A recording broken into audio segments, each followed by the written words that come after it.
ready to talk hockey. Streaming from the Oilers Live studio. Subscribe or follow today.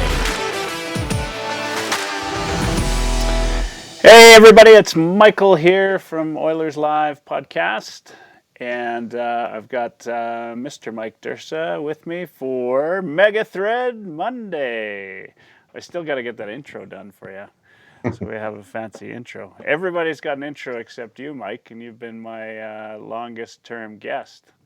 So I don't know what that says. It doesn't say anything actually. Don't believe what they're saying. That's all I have to say. How are you doing? Good to I'm have you doing all here. right. Yeah. I didn't think getting Mr. Ed audio would be that hard, but Smart. So we're live and online, and it's Mega Thread Monday. So I'm gonna let you take it from here. all right. There was a little bit of Oilers news, I guess, that came out today. I don't know if you heard, but remaining Oilers players that were left in Edmonton were told to go to their summer homes and act like it's the off season now, in case that they get called back to finish this season and almost go fast forward into the next season. And Ryan Rishaug tweeted out today that it's speculated that contracts to Gaetan Haas and 25-year-old Swedish free agent defenseman Theodor Lennström will get done in the next day or two here to kind of, I guess, pave the way for next season. I don't know if you heard that, but that's my I heard. Oilers. Yeah, well, I mean, it is. It's good to hear some Oilers news. It's not the news we want to hear, I guess, but still, nonetheless, some news. What's your thought on Holland's plan here? I mean, this is, he's kind of he's got a thing for finding these obscure players in the European leagues, and were you a fan of Haas? Did you think he provided something that we didn't have? And of course Lennström, who I hear is not likely to play right away, but nonetheless still, likely, just another one of those obscure players that Holland picks up. Your thoughts? Yeah, Haas can wheel, and I think that's kind of something that everybody said the last few seasons prior to this one that we were needing to get faster. So I believe he was a little bit quicker than Connor in the skills competition, although Connor's coming back from a pretty serious knee injury that we didn't know about. So maybe a little bit of an asterisk beside that, but no, I mean, I think he, I took if some of those guys like him and Nygaard, and I think Nygaard's injuries kind of took away a little bit, but it was going to take a little bit of time for those guys to get adjusted to the North American game. I don't care what anybody says, playing in Europe and playing in the NHL are not quite the same animal. There's definitely a huge difference in ice surface, and so it's a different game. It's not as wide open and freewheeling. It's tighter checking and more constricted. So there's an adjustment period, but I think he's a serviceable player, and I think it's going to be a contract under $1 million, so $875,000. So I've got no issue with that.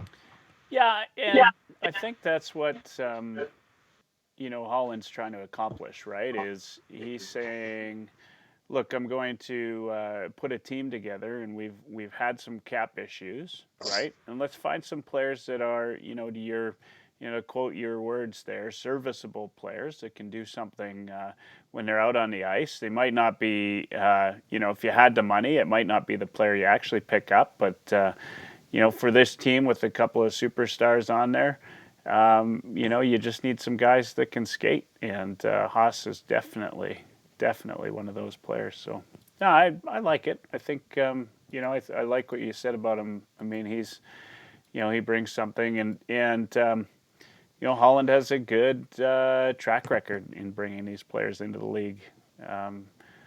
We'll see.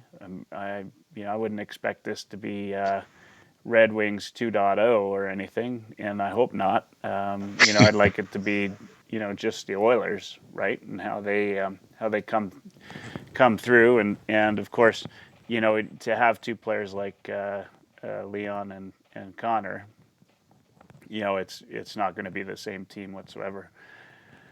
On the note that they're all going back to their summer homes, which, by the way, we've been told not to, right?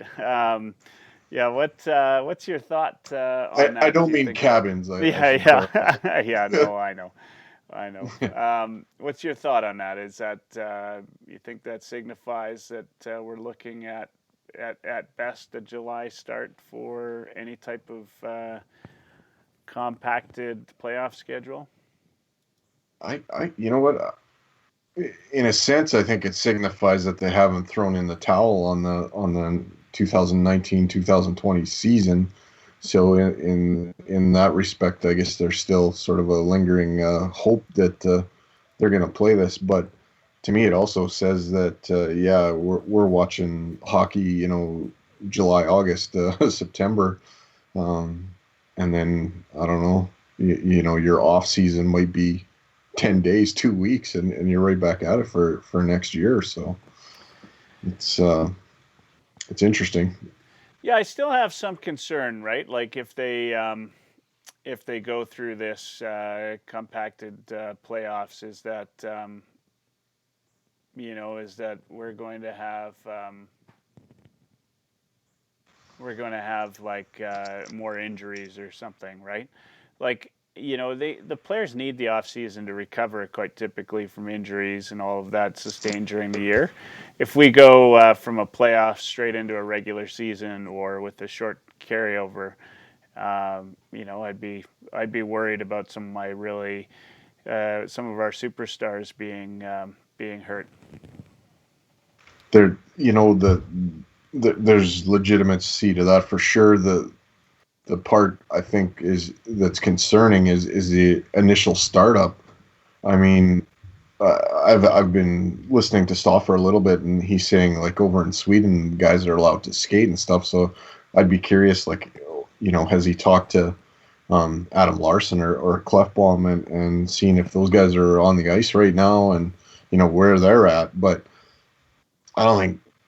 Maybe Connor, for a little bit was finding ways to skate, while it was still cold and some ODR sessions. But I think a lot of these guys really haven't been on the ice much. So that initial kind of startup, and I think, should have talked to Chad and Bob when we did our kind of whole goalie thing on Thursday. But to me, goalies ripping groins might be, something that it is more frequent, trying to start up after not playing for a while. That kind of concerns me a little bit too. So there's that initial startup time. And then, if they do kind of have just a little off season and hop right back into a new season, that, guys come, February, mid-January of next year, if they're not burnt out and getting injured a lot too, because you're pushing the envelope pretty hard. Yeah, I mean that's going to be the biggest concern. Any other hockey news of note that came up today? I know the Flames signed, also made a European signing. It seems to be, that's kind of the only thing really happening right now. They signed name's Pettersson to an entry-level contract. I don't know much about him, but our rivals. I guess, part of what I'm curious about is if they do go into the playoffs, are they able to play any of these players, or is this signed for the following season? Yeah, I think that goes for next season, although if it was college free agents, those guys might be eligible to get right at it. I guess the only other thing of note that I saw today was Joe Thornton and Joel Ward, I believe, are calling it a career. Oh, I didn't see that. Thornton called it a career today? I gotta confirm that. I know Joel Ward for sure, but Yeah, I I heard thought I heard Thornton as well.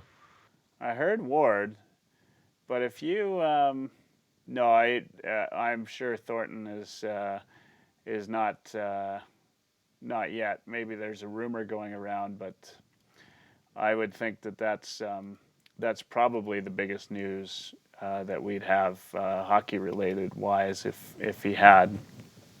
There's a guy that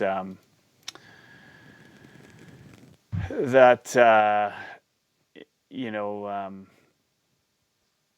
yeah, he's just had a hell of a career, um, and no cup. I just can't see it. I don't think that I'm, he's yeah, no, I think I'm talking out of turn because I'm just looking on ESPN. Although that's a while ago. Never mind. I don't know. yeah. If I do a quick search, it says he's got no plans to retire. still still got years Yeah, to go. I'm seeing that Yeah. from a while ago. Yeah, I thought I heard that, but maybe I'm talking out of school. I know Joel Ward for sure, but Yeah, Joe Ward for sure. Yeah. yeah, no, the last thing I'm seeing is from February where he wants to re-sign with San Jose. So Yeah. I mean, this Joe Thornton to me, and we can talk about him for a second. He is just like how bad do you feel for this guy that he's been, on I would say some really decent teams. Stats guy Bob says nothing's confirmed on Thornton, so maybe there was a rumor floating around. But it's kind of like the Ray Bork thing, right? Like you just wanted to see him hoist a cup, right? Like for me, even though he's playing on a rival team in San Jose, he's a hell of a fun player to watch, and I'd love to see him hoist a cup. Like, you know, he is he's been outstanding. He's had an outstanding career, and I'd love for him to go somewhere and get that chance. Um, I this don't. is gonna Yeah.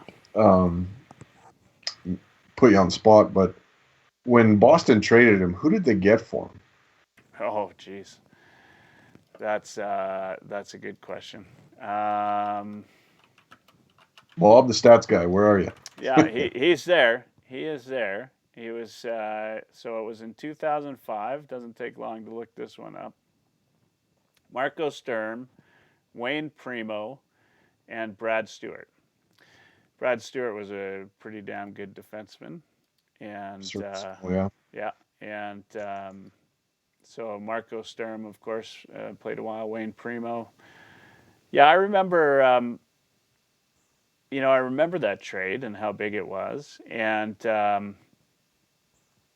mean, I think that at the start, right? Like, and it's just, that's one of those things where, it's hard to believe that Doug Wilson hasn't won a Stanley Cup yet, right? Like he's made some pretty shrewd moves in his time as GM of San Jose, and I can't. It's just hard to believe that he's not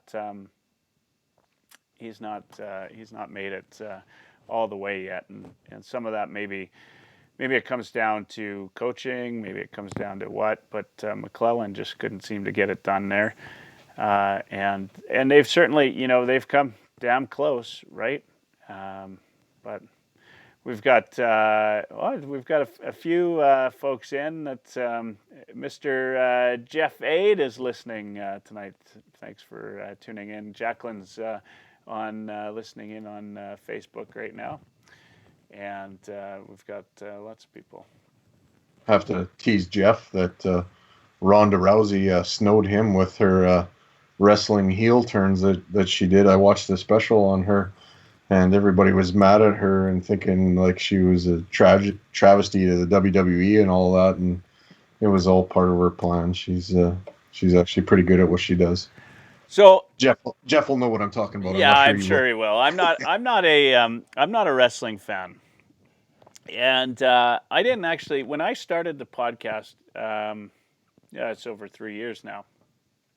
When I started the podcast, I did a joint pod with a group out of Carolina called Section 32, I think, or Section. Oh man, they're really funny guys. They've been podcasting about the Carolina Hurricanes for a while now, and they're hilarious. But they asked me back then, what's the deal? Section 328, Cheaters Never Win podcast is what they call it. And they were hilarious. In fact, they called Draisaitl German Gretzky over and over again, and they were quite upset that we took Draisaitl, as they explained, away from Carolina, which there's some truth to. And so they always had this, and they talk about it a lot on their podcast. Really good group of guys. Anyway, they said they were talking about. They asked me, one of the first questions they asked me is, why do wrestling and hockey go so hand in hand? And I was at a loss, because I actually, until I got on Twitter, until I didn't realize that the two of them were, really kind of, a lot of hockey fans are wrestling fans, and I don't get the connection. In fact, those fellows over at 328, they've also got a wrestling podcast, and they're hilarious. These guys, they that do this podcast, they're quite funny. So if you ever have a chance, go and have a listen, because people know them around the league as well. Like, they'll go to draft days and stuff, and they've over time, they were one of the first sort of hockey podcasts. They get quite a following, even though it's Carolina. Anyway, what do you know? Do you know what it is? Like, maybe Jeff. I should have Jeff on the show. Are you a wrestling fan? I think what I think in Carolina. I think Ric Flair goes to their games on occasion and does his whole woo thing and they're in the deep south and yeah, so NASCAR, wrestling, it all goes hand in hand. Beats my line mate at the OILERSLIVE Cup. He writes kind of articles about wrestling. So yeah, I don't know. I don't know what the correlation really is, but I guess it's kind of a pretend fighting, and hockey has fighting, so maybe that's a bit of the correlation. Or well, hold on a second. Do we know it's pretend? It's real for pretend, yes. Oh man, I don't know. I've just never been into it. I was back in the old Stampede wrestling days. I went as a kid to the convention center and saw a cage match with Bret the Hitman Hart and some of the old guys there, and it was quite the thing. And I remember I was probably like 8 or 9 years old, and there was blood flying all over the place, and it sure looked real at that age. And I remember I left there and I had an argument with some kid on the playground a couple of days later that it was real. There's no way they could bleed like that if it was fake, and had some fun conversations. But it does. Jeff says, "Shh, pretend is such a harsh word to use, guys." So I don't want to. Wrestling is as much a form of entertainment as anything else out there. I mean, there's people watching Survivor and whatever this Dustin Nielsen calling a game of a simulation PlayStation game. I mean, exactly, yeah.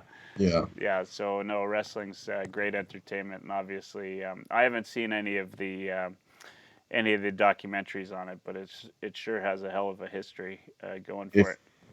If you're a kid in a small town back in the Stampede wrestling days, you probably like me and helped set up the ring. I mean, you were right in it, right involved, and I guess I didn't really want to get on a wrestling tangent, but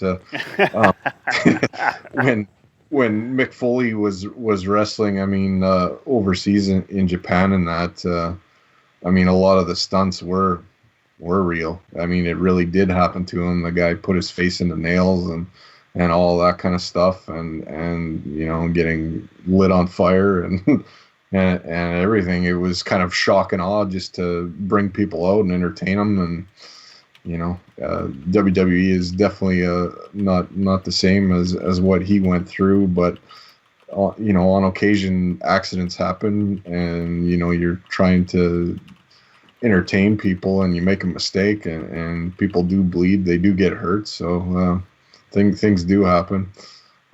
Yeah, I got to take this back to where we are. Let's get back to one quick second. I just want to talk about a couple of the things that were said. We're going. Sorry, Jeff. I know you were. This is the first time Jeff's been really into an Oilers podcast. He's engaged. By the way, Yeah. he's like, this is awesome. This is the best.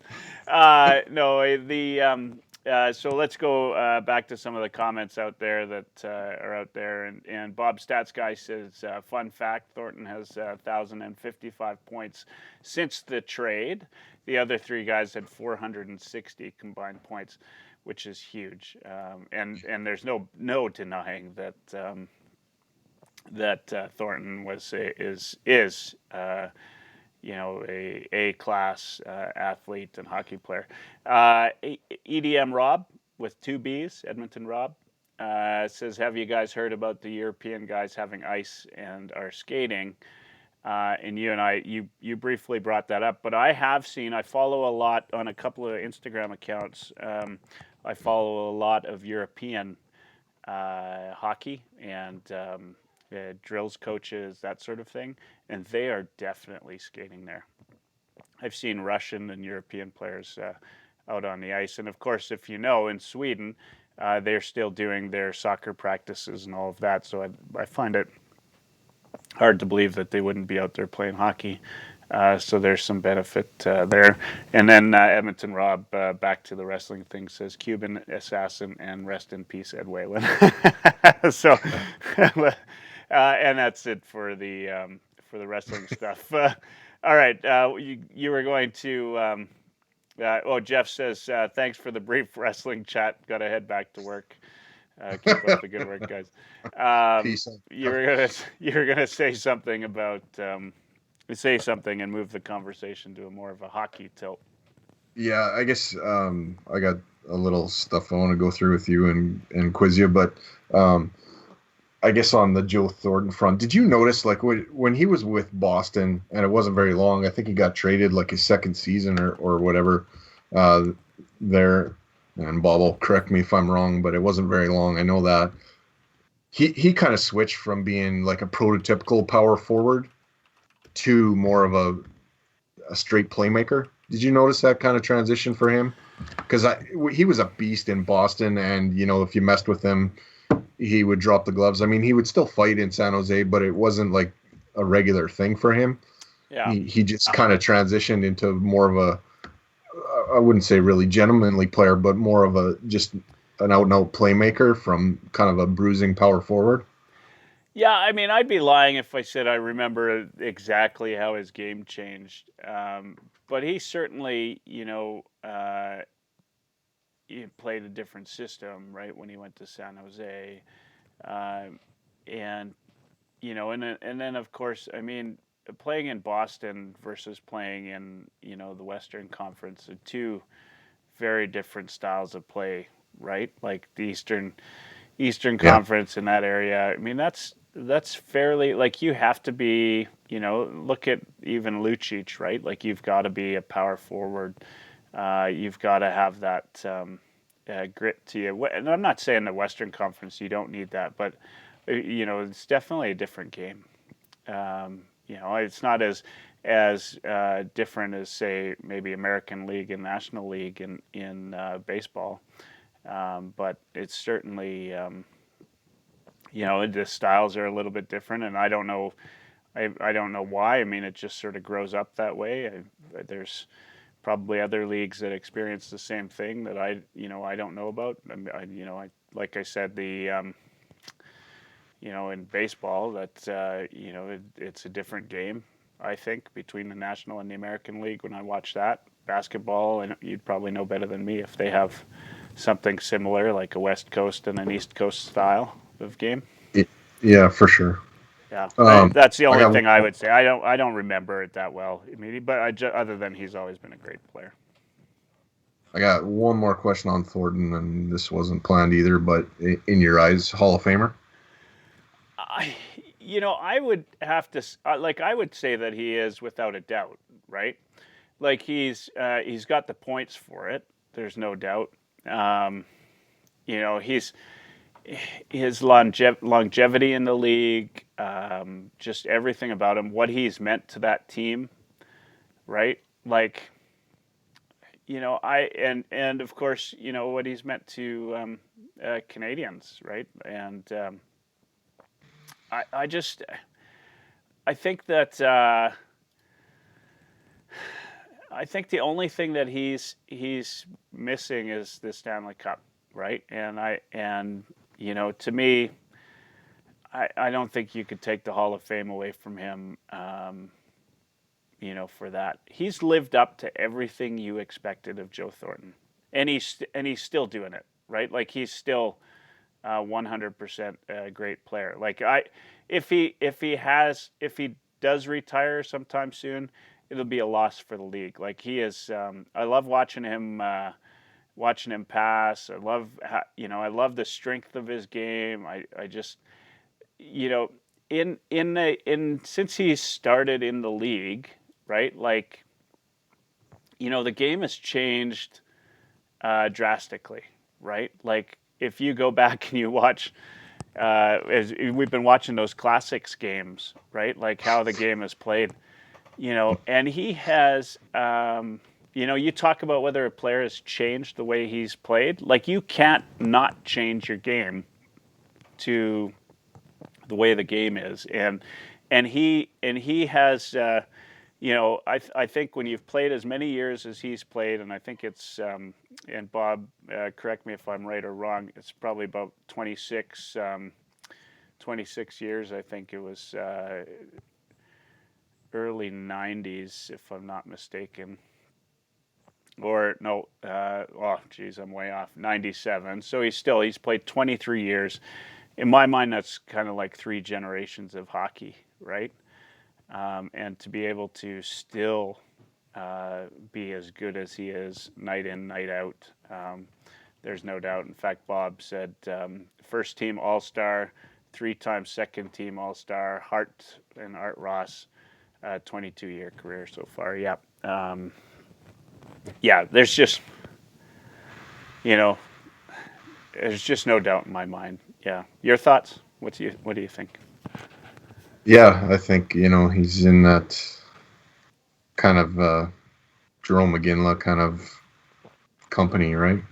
Guys that had a pretty successful career, but just missing the Yeah.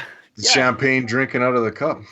Isn't it sad? Like, obviously, you didn't want Ginla to win with the Flames, right? Yeah, no. But it would have been nice to see him win, right? Like, I loved watching Ginla play. Yeah.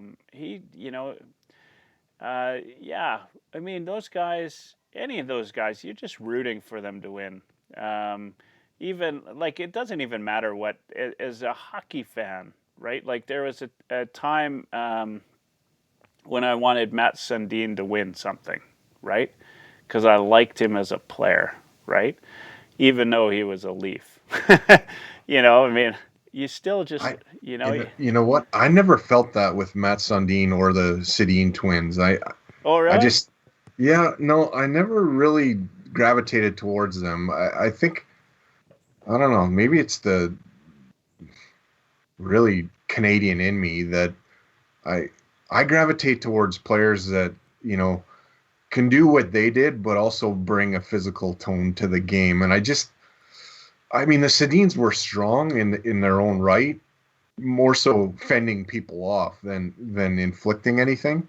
You know what I mean? And I guess like my favorite player, even though Wayne is probably the guy that I love the most, the type of player that I gravitated towards was always like a power forward type.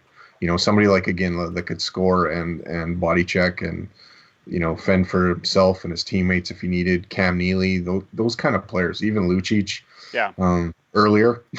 Yeah. That's the kind of player that I would gravitate towards myself. Messier. Yeah. Yeah. Okay. I mean, I think that's fair. I just I mean, they certainly put their time in. The guys, Matt Sundin and again and Thornton and so you kind of well, wish them well. and so But so the one comment we got on Periscope after I said Sundin was hard no by by Hank. So you're not the only one to agree on that. I've got on Twitter. We've got Edmonton Rob asking, does Bouchard make the club this next year? yeah, that'll be interesting.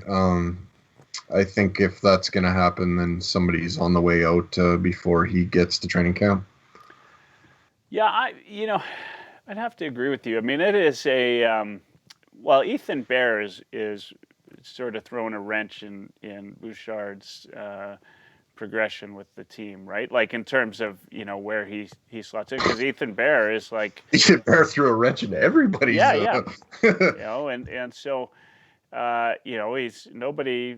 I don't know that anybody thought that he would make the impact that he did make. At least not going into training camp last year. And if somebody says they thought that he would going into training camp, you would have had to have maybe been training alongside him during the summer to know just what kind of shape he's in. Because there's no doubt Ethan Bear was a smart player. If you watched him on, if you watched him play junior or otherwise. I kind of, when I think about Bouchard, I mean, I haven't watched enough of him to understand where he's at defensively. And I feel like, when you pop him up into an NHL game and he gets regular minutes and he plays part of a season, we'll get a good idea. And he could be a very, very frustrating player for Oilers fans on the defensive side. But watching that slap shot would sure be nice on the power play. I think that playing alongside, on the first power play unit with Draisaitl, Nuge, and McDavid, and the ability to get it back to him for that shot, that could be lethal. But you want a guy that can play, in any type of situation. And I just don't know, and I haven't watched enough of him with the Condors. I did watch a few games this year, but I certainly watched more Condors games the year prior because the Oilers were in the doldrums, which they have been. But this year was more time spent watching the big club than than the Condors. So on the Bouchard front still, if you're the Edmonton Oilers, then you got to look at it this way. Let's say he does have some deficiency still in his defensive game, because I'm at the same spot as you. I really haven't seen 5 minutes really of Condor's time all season, just some highlights pieced together. But, I don't think you're doing much with the pairing of Bear and Nurse. I think that's a good pairing. It's worked. And I don't think you do anything with that. I think both of those guys' strengths and weaknesses support each other. And, as the season went on, Klefbom and Larson started to gel, and towards the end of the year they were doing well together. So if you're bringing Bouchard into the mix and you're worried about his defensive end, I don't think you pair him with Mike Green if you bring Mike Green back. So that's kind of getting you down into Chris Russell or a different defenseman that you're bringing into the mix. Because I think that's sort of your lefty-righty thing going on there. Is Chris Russell a good enough defender defensively to cover up for Bouchard's defensive liabilities? And, does that work? And I guess that's a question mark I don't know the answer to, but I think that's probably what you'd be where Yeah. you'd be, right? Well, and I think that this is a good conversation to be having for a change for the Edmonton Oilers, right? Like, we've got Jones who's sneaking in, right? Like, who's doing Yeah, too. right. Caleb might have replaced Chris Russell and made Chris Russell expendable. Yeah. And So if you can do something with Chris Russell, I guess that's the question mark. But you've got a whole or you make Chris Russell your seventh defenseman, well, and how which many isn't a bad years? problem to have. How many years It's do you expensive. talk about? Have we talked about like having somebody fight for roster spots on this team, right? Like it just didn't seem like Yeah. it was ever going to happen, and I would say we're finally sort of in that boat, right? Like, and of course they re-upped Caleb for a couple more years, and then you've got depending on what they do with Matt Benning, right? We'll figure that out. And you know what? The year prior, I was not a big fan of Matt Benning, but this year I would say that Matt Benning looked really good. Chris Russell. I mean, if there was any way whatsoever to get rid of that contract in a heartbeat, I think they would. I think that he's probably the most expendable person on the roster. Mike Green, of course, is UFA, so if they, depending on what they do with him, you never know. We got to see him for a whole 3 games, 2-3 games. I think it was a couple, and then he got hurt. Yeah. So we season. have no idea, but there's still talk about bringing him back as a veteran and veteran presence on that blue line. But it won't be at $5 million. I can guarantee you that. No, no. I mean that was a smart pickup, I think, by Holland. I'm not against that. The only downside to it was we didn't see much of him, right? And who knows though, right? Like if they do compact playoffs, and maybe we'll get to see this. I think something will be said about what happens if they do playoffs. Right. That's kind of like a extended training camp in real game situations, right? Everybody's going to be healthy if they do come back, so that's kind of you can't ask for better like a better view of what you got on the roster doing a late playoffs, and then you would think not a short off season going into the new season. All right, so now I got the hard part for you. All right, fire away. Are you nervous? Well, I'm always nervous. Good, excellent. And yeah, this one's you better get this one. But who was the Oilers' first ever draft pick? Oh shit! You know what? I honestly don't know. K-Lo. Who was it? Who was it? Kevin Lowe? Nice. And also the first Oiler to score a goal was Kevin Lowe. But in the NHL.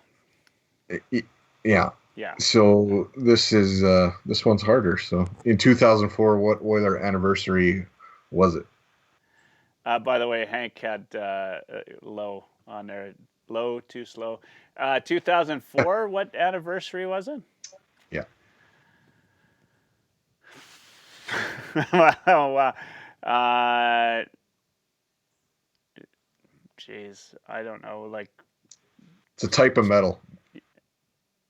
Are we talking about the Oilers? Yes.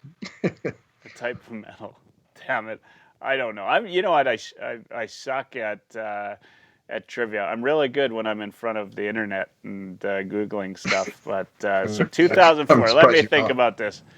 So 2004, type of metal. The Oilers didn't win the gold medal.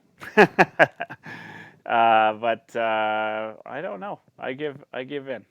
What? Silver anniversary is your 25-year anniversary. Oh, jeez. All right. Well, I wasn't thinking like that, but yeah, I'm fully aware of the year the Oilers started, so that part I know. Okay, guessing on this next one is allowed. How old was Wayne Gretzky when he played Junior B? He played Junior B, so that's good because I actually didn't know that, but I would say 15. You are a year too old. Year too old. Okay. I mean, Yeah. I know his numbers were exceptional back then. Yeah, he played junior B at 14. And I think this is going to be a circa late 90s, early 2000s question here. By the way, Hank's winning here. Hank's winning the trivia challenge. He won't get this one, but which Oiler would say, "All right, boys, let's kick it." Oh, jeez. All right, boys. I'm trying to think. What year? Give me a year roughly that he. He had a famous wife. There's your hint. Oh well, they all had famous wives. I mean, Gretzky not, did. Not Wayne. Like, Wayne's. yeah, Gretzky did. Oh, all right, boy. Like, let's kick it. Famous wife. Yeah. Like Disney Channel. Oh, Mike Comrie. There you go. Yeah, had a famous wife. Yes. Yeah. Sad that I knew. Was she on the Disney Channel? I know she was on. I don't know, Growing Pains or something. I was thinking Hank says Stoli, and that's the first person that came to mind, except he wasn't married to any of the supermodels that he was with. Yeah. You remember when Nedved, Jarrett Stoll, and Sheldon Surrey were all around the team? Like the Oilers had the most beautiful wives of any team in the league at that time, which included or girlfriends at the time, which included what's her name now? Rachel Hunter, right? Yeah. Yeah. I could have made that question. Fun fact by Stats Guy Bob says Oilers selected Bobby Clark in the 1972 WHA draft as one of their 4 priority picks. And then Hank says he did kick it though. So, yeah. Awesome. Yeah. All right. Lizzie McGuire. That was Hillary Duff's show when she was a kid. Oh, really? Okay. Oh, so, Hillary Duff. I was thinking it was. Oh, you know what I was thinking is Valerie Bure ended up marrying Candace Cameron. Candace that's right. Cameron. Yeah. And they're still together. Are they? Fantastic. Yes. It's your Flames trivia for the day. Yeah. Right. In 1980, who was the Oilers' #1 choice in the entry draft? Somebody you take a shine to, I guess. Paul Coffey. There you go. That's an easy one. Where did Coffey play junior? Oh, jeez. Peterborough? Close. I don't know why I had the Pete's in my mind. Where did he play? Kitchener Rangers. Kitchener. Oh, there's a whole bunch of Kitchener fans out there that are not listening to my show right now.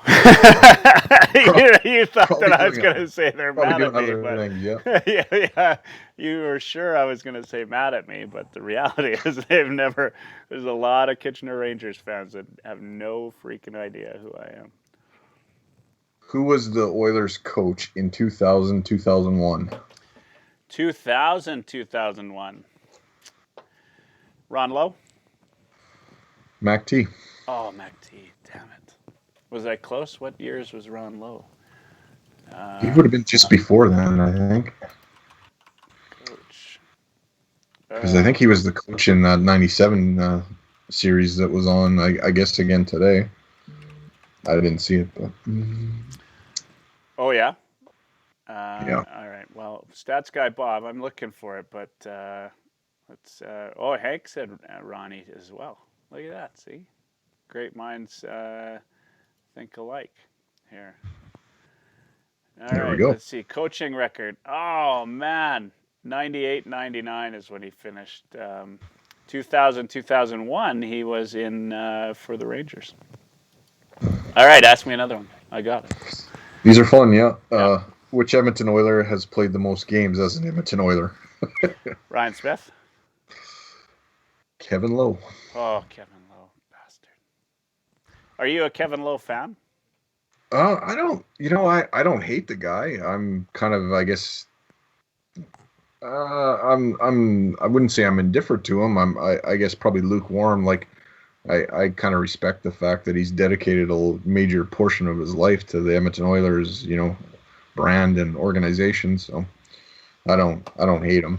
He's a polarizing figure, right? He But is for a lot of people. Yep. yeah, mainly because of the comments that he's made, like tier Yep. 1, tier 2 fans. And like he is the face of the old boys club, right? And Yeah. Hank's getting involved now. He says, how many players, coaches, staff have the Oilers recycled through the Rangers? You have to have the answer to this, though. I am going to... Okay, so we've got Messier, Gretzky, Sather. Anderson, McTavish. Anderson, Ron Lowe, McTavish. That's 7. Shit. There's even recent years, right? Like that have gone through. Strome. Yeah, that's the first one that came to mind. I don't think Hank's got the answer. He says whoops, he doesn't. Probably on both. And, yeah, Bookaboom. Man. You know what I love about watching these classic games is like guys that you just, Nielsen, right? Like, Anderson. Do you watch that goal Anderson scored in that game? That 97, was it 97? No, not 97. What? The Flyers series? Yeah, 87? 91. 87. 87 Flyers Game 7 Stanley Cup. Like I've got quarantine head right now. 87. It was definitely 87, and it was he scored that beauty, which would be a goal in today's game. Like he inside out and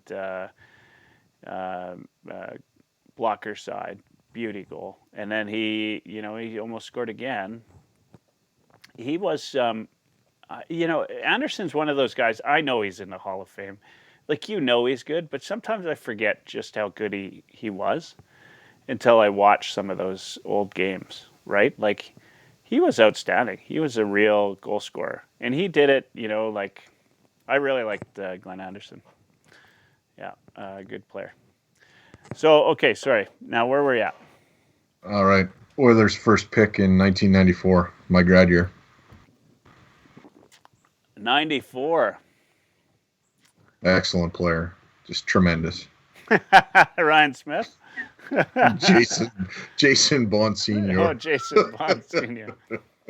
What year was Ryan Smith drafted? I'm gonna think a little bit earlier than that because I think Ryan's the same age as me. Oh, Chad Graham, goaltender. Chad Graham's listening on Facebook today. Ex-guest, former guest, says most wins by an Oilers goaltender. Cam Talbot. No, it's got to be Grant Fuhr, right? No, it's Cam. Is it really? Yep. Like in a single season or overall? Mm-hmm. Single season. Well, what's the question? Single season, it's Cam, but is that right? Oh, because he played the most games. He passed Grant Fuhr the year that you thought he wasn't doing very well. I didn't say I didn't think he was doing very well. Or overhyped. I thought he was overhyped. Yeah. Yeah. I mean, he did well. Don't misquote me, man. We're gonna have to go back through tape. Overall, Chad says it's got to be Fuhr, I would think. I'm thinking it's Grant. Yeah. Yeah. Smith was drafted 6th overall in 1994. There you go. I was close. I was on the right year. I had the right year. We watched that. I watched that game in '97. That was the Oilers and the Flames, I think, or not Oilers, Flames. Bloody hell! I need to have some Oilers and Stars, and they were talking about Smith, and like a young Smith. They were talking about him. It was kind of neat to see him play. 1979. Who was the Oilers captain? 1979. This is an easy one, and his name is escaping me. It's up on the ceiling, isn't it? No, Oh, it's not Hamilton. no, it's not Al Hamilton. Oh well, shit. I know this because I'm sure I've seen this question before. So Hank said Hamilton too. Chad said yeah, Fear. Of course, Fear's Chad's favorite goaltender. So, all right. Well, what's the answer to this one? Ron Chipperfield. Oh, Chipperfield. Yeah. Bob said Fogelin. Hank says I might want to take back my comment about great minds. Yeah, you're right. You're right there. Great minds miss on every question. That's right. That's right. I'm about 1 for 20 right now. This is, by the way, this is not a trivia podcast, so that's why we. Yeah. Yeah. There's a couple of these I think you'll get, but do you know what Tommy Salo's nickname was? Ah, man. Saltsy? I don't know. Yeah, no, it's not very originally. It's the Viking. Oh, you know what? It's funny because I saw that when we were talking about Salo last on Thursday. I saw the whole Viking thing. That's right. Deer Hag says deer in the headlights. I think that's pretty close. Yeah. I don't know how many hat tricks this guy scored in his career, but I know of one for sure. 2. And so the question is, who says "Let's ride"? George Laraque. There you go. I don't know if you would have got it without that big segue, but no, I probably wouldn't have. Let's ride, eh? Wow. Yeah. All right. That was his, you know, so at one point, George said he'd be on the podcast, and then I took like a 2-week break, and I couldn't get back. I still have his number in my phone. I should give him a ring and see if he'll join. He'd be a fun guest. Oh yeah, you guys could compare stories since you fought lots too. That's right. I mean, we I gotta ask you questions about that the next time. Next Monday. Yeah. Oh, geez, we got 2 minutes before rip. Yeah, I only got a couple more before it's rip the ref time. In 1981, who was the Oilers' #1 choice in the entry draft? 1991. Oh man. 1991. Do your thing again there. What were you doing? Were you doing a? I was playing goal. Yeah, no, I was trying to think. 91. 81, not 91. 81. Andy Moak. Yeah. Close. Grant Fear. There you go. Do you know where he played junior? Sherwood Park. Victoria Cougars. Actually, I knew that because I watched Making Coco. 8th overall pick. Yeah. He. I remember that. And I'll just give one more, and then I'll save these other ones. Which player did the Oilers draft? And he was the first Brazilian player to play in the NHL. Draft and first Brazilian player to play in it. Bob, stats guy Bob, help me out here. I'm trying to think. Okay, what year? I am not sure. Would I know the player? Probably not, because I didn't know the player. Geez. All right. But I thought I had a good handle on Oilers players' history, but no, Mike Greenlay. I don't. Yeah, no, I got nothing. Brazilian, hey? I wonder if he must have spoke Portuguese. I always thought, you ever play like, I'm sure you have. You play a French team growing up and you didn't understand a lot of French or something, or whatever, and they're like yelling on the bench, and it pissed me off because you couldn't tell what they were yelling. It was an unfair advantage. Greenlay. Bob says Greenlay. Too late, Bob. We got the answer. Alrighty.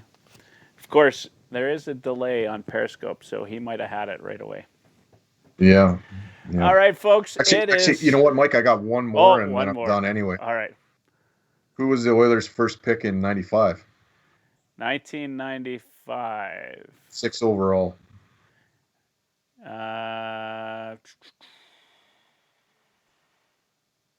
Sixth overall, Ethan Morrow. Yeah. No. Who was it? Steve Kelly. Steve Kelly. Yeah. God damn. Hey, Steve Kelly. That was pretty hard trivia around, That wasn't was you know who probably Stoffer would have got all of those. it? Oh, Yeah, easily. and But, he would have given you some background on each of them. That guy's got like an unbelievable memory for this kind of thing. All right, we're gonna take a quick break, and then we're gonna come back and do Rip the Ref. Hold on. Terrific.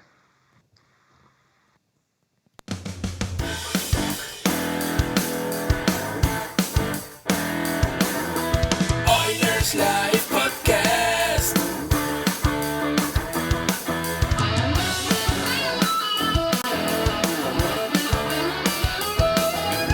Oilers Live Podcast.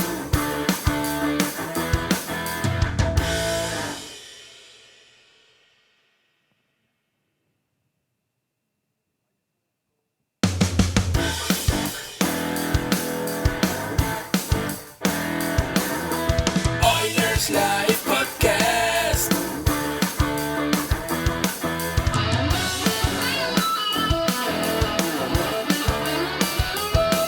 Oilers Live Podcast.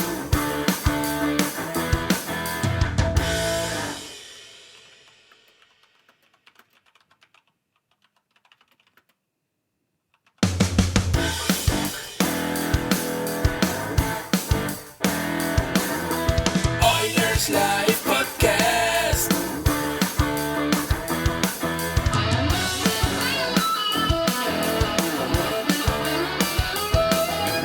Oilers Live Podcast.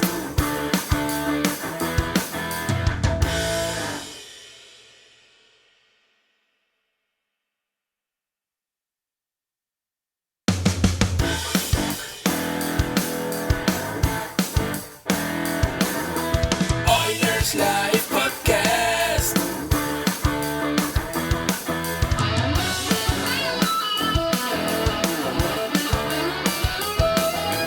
Oilers Live Podcast.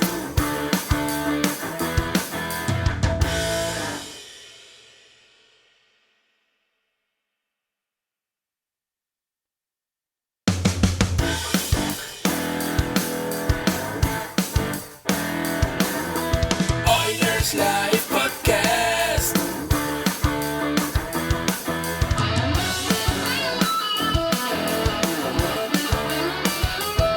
And now, Rip the Ref with Brett Luchansky.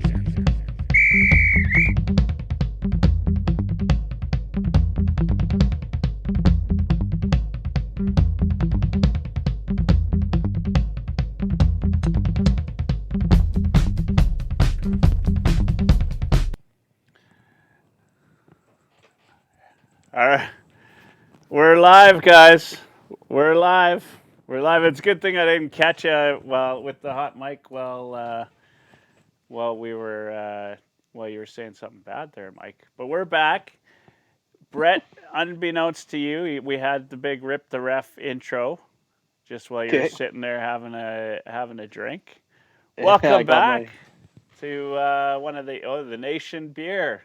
That's right. Which, again, as always, we are still accepting sponsors. So if Nation Beer wants to sponsor, I'm sure Brett would love to be paid in a 6-pack of beer once in a while. Yeah.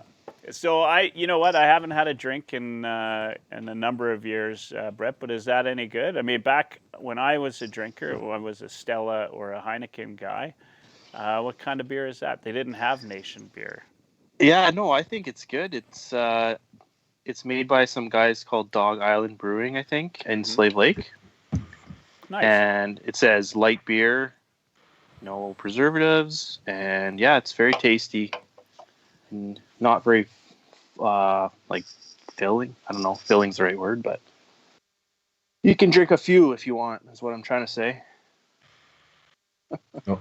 No aftertaste, just smooth, nice. Yeah, no, it's really good. I if you, lost if you lights hop on in the it early studio enough, they'll for a deliver second to you in the Oilers truck. Oh yeah, I saw a picture on your Instagram. Yeah. Yeah, and some sandals. The winter sandals were off. You were on the summer sandals. Was that Jay? That's Jay, yeah. Yeah, that's pretty cool. And so Jay has Oodle Noodles, right? Is that right? Yeah, Now- he's one of the main guys in Oodle Noodle. Yeah, and So- you know what? I want to do before we get into Rip the Ref tonight. I do a shout out to those guys because he's doing something pretty awesome. If you go there for pickup or curbside delivery, or a curbside, I guess, pickup, he's donating 10% to a local charity right now. And so a little shout out to that because I think that's pretty awesome. I mean that that can add up, and you know I'm actually a little bit surprised that that hasn't gone any further than like it should. That kind of thing should go viral. I think everybody should get behind that. And when I also got when we did the Oilers Live Cup for Heart and Stroke Foundation. Oilers Nation came through, donated some T-shirts, and Jay donated some hockey tickets, and I on behalf of Oilers Nation, I should say. But those guys, came through, and so awesome. I love community-minded people, and I think that's great. So yeah, those guys they're good guys. Like they're always trying to donate part of their stuff to charity or try to, even when they were doing like watch parties and stuff, they would sell tickets to them and like half of the dollars would go to some charity. And even that Oodle Noodle, their founder, they make their noodles and sauce in town here. They don't order them from anywhere. And I've seen lots of posts like they're donating like hundreds of pounds of noodles and soy sauce and whatever they make there to mustard seed food banks all around. So they're doing lots of great things even during this time when people are struggling even more. yeah, it's so awesome. That's great. Great to hear. So Rip the Ref. Last week we had Dusty on. That was a lot of fun. He said it's called it's game. Is it game 3 coming up between the Canucks and the Oilers? Game 4. Game 4. Tomorrow, what's I the believe, series at right now? We had Dusty on, and he didn't know any of the answers either. So it's not just you guys. I know. Wow. I know. Series is at 2-1, Mike, for Edmonton. It's at 2-1.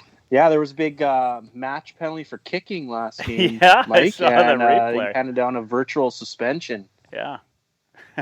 Today. Tweet of the day has to go to fake Peros there, right? Did you? I didn't catch it. Mike, you know what it is. Oh, I probably, yeah, just one sec. I'll see if I can find what that guy said.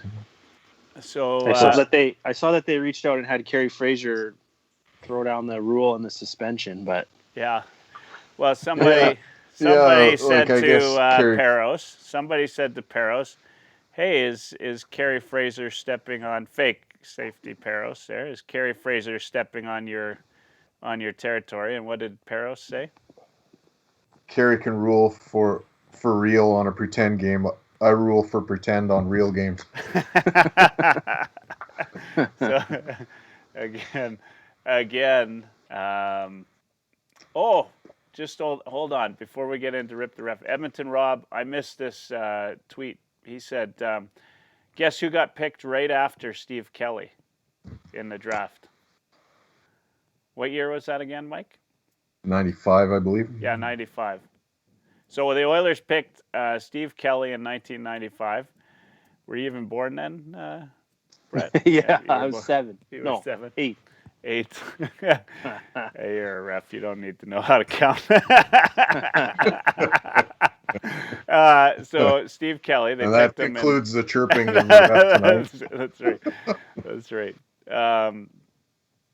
It was right after Steve Kelly was Shane Doan. Thanks, Edmonton Rob, for that one. So we got Oilers picked up Steve Kelly, and Coyotes got a serviceable player. Serviceable sounds like the word of the day today. All right. Winnipeg Jets got Shane Doan. Yeah. Oh yeah, I guess the Jets. You're right. The Jets. Those Jets. So first, Brett, how's the back been? All right. It's doing better. Today was my first day back to work in 3 Oh. weeks, so I was a true 6 o'clocker this morning, out of my house by 6. Man. Checked in, got my conch, but yeah, no, it's doing okay. I still got the foot is still half numb or whatever, so I'm still limping, but I'm at work doing light duty, I guess you could call it. Yeah. But I'm back.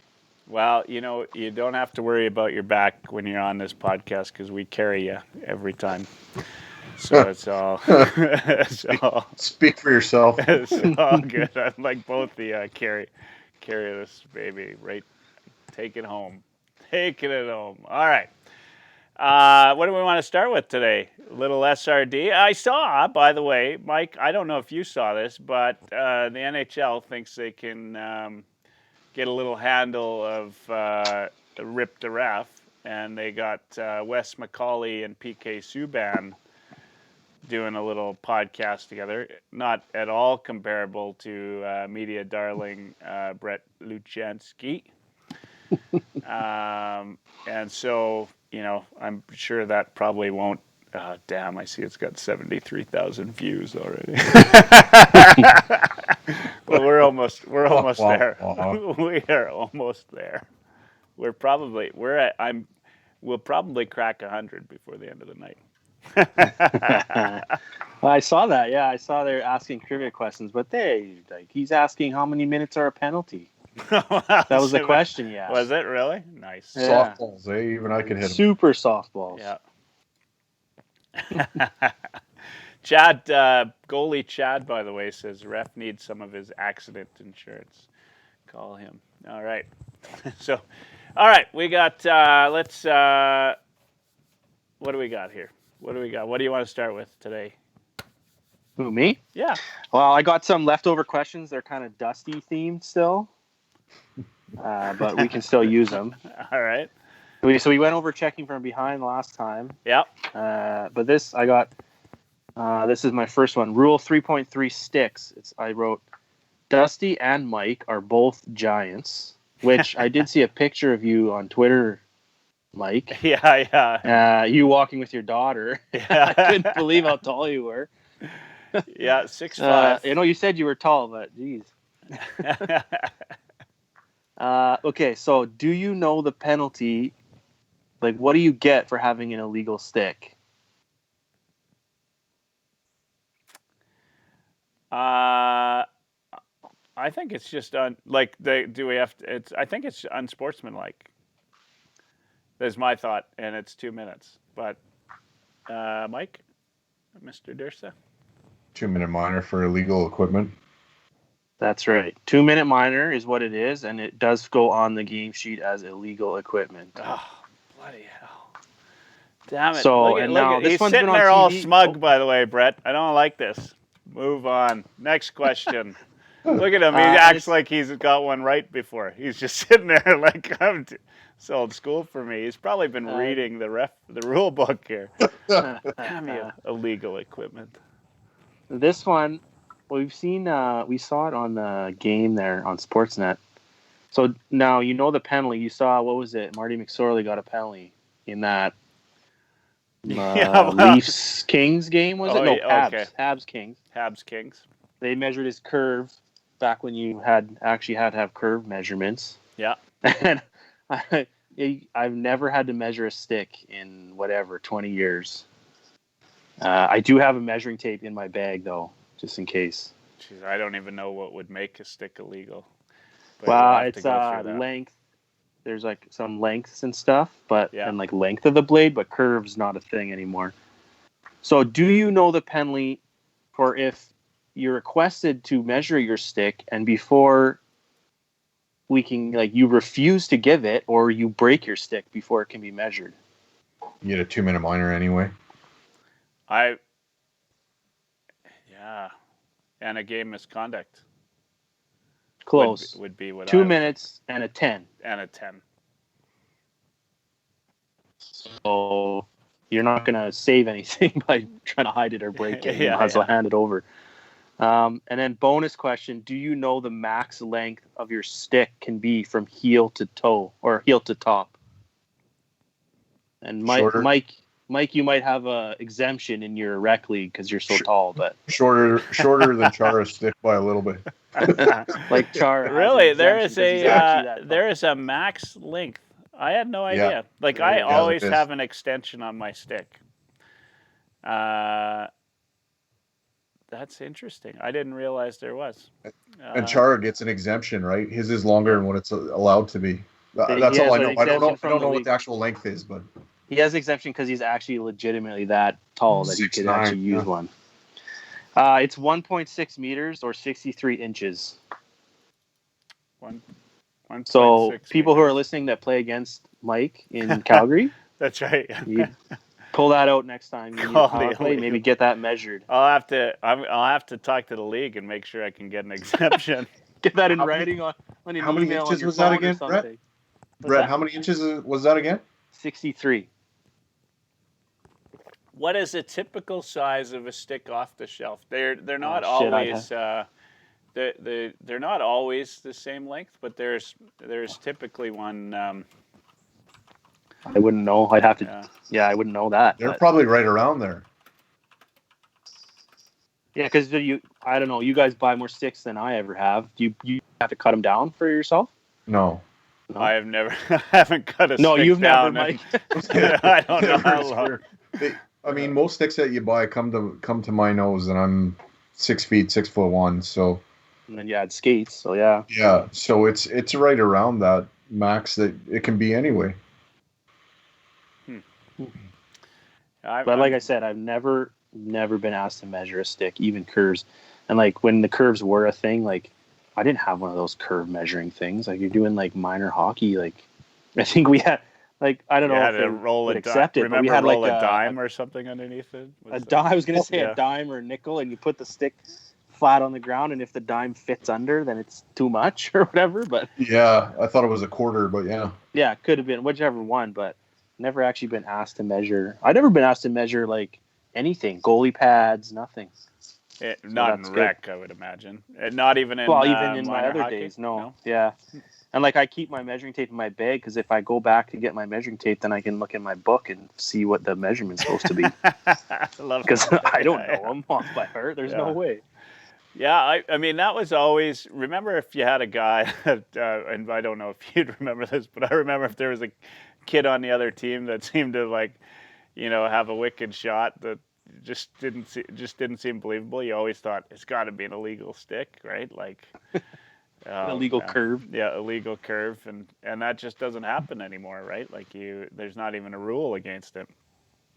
I'm glad they don't have the curve one anymore because like whatever, I guess. But I get why the length one because then like guys could have like defensemen could have like most ridiculously long stick, just reaching everywhere. So I get why there's a limit on that. After a while, though, it's not really an advantage anymore because if you miss on one swipe for the puck, it takes you an hour to bring that stick back in. Well, wait a second, I'm faster than that. Close, yeah. I'm faster than that. Give me a little bit of. Not that slow. Or you just make sure on the recoil you take out his feet, right, Mike? That's right. That's exactly it.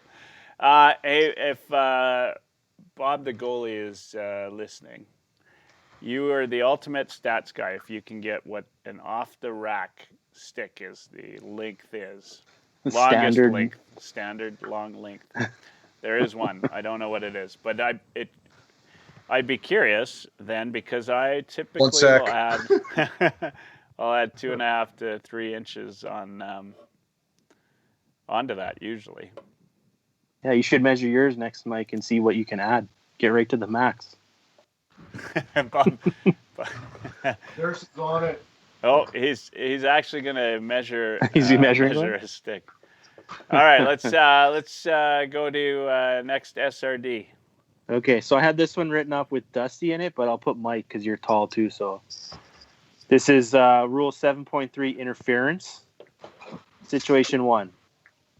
So they always put the big man in front of the net. Mike is all over the crease. He's inside of it. No one can move him. The goalie is pissed. He's looking at me, and I'm yelling at Mike to get out of there. Of course, he isn't listening to me. The goalie is fed up. He hacks Mike in the back of the leg. There's a delayed penalty for slashing on the goalie. Before the whistle goes, Mike's team scores. He's still in the crease. SRD. Good goal. Well, You're gonna. it depends. Like, yeah, I would say good goal. Dursa's busy. Yeah, Dursa's measure. I was You, measuring. you probably didn't hear that. So Did you hear any of it? Could you hear us? I might need him to say it again. So I'll do the quick version. Someone is in the crease illegally on offense in front of the net. The goalie gets mad and hacks him in the leg, as they do. There's a penalty on delay to the goalie. Before the whistle goes, the team scores, but that guy is still standing in the crease. SRD. No goal, but he and the goalie has a 2-minute minor. Holy man, this guy's been studying. No. No goal. Chance. Dursa nailed it, Mike. What you got to? Mike was counting it. He said.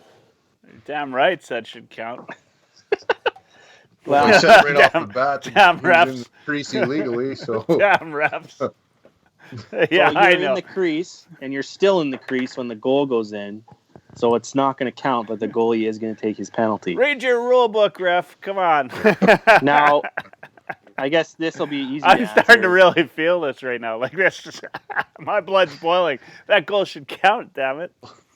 Oh. Well, you got to get out of there. I was yelling at you to get out of there. Yeah, I know. It totally would never happen. Now, if Mike had got slashed, then he cleared himself out of the crease, and then the goal went in, is it different?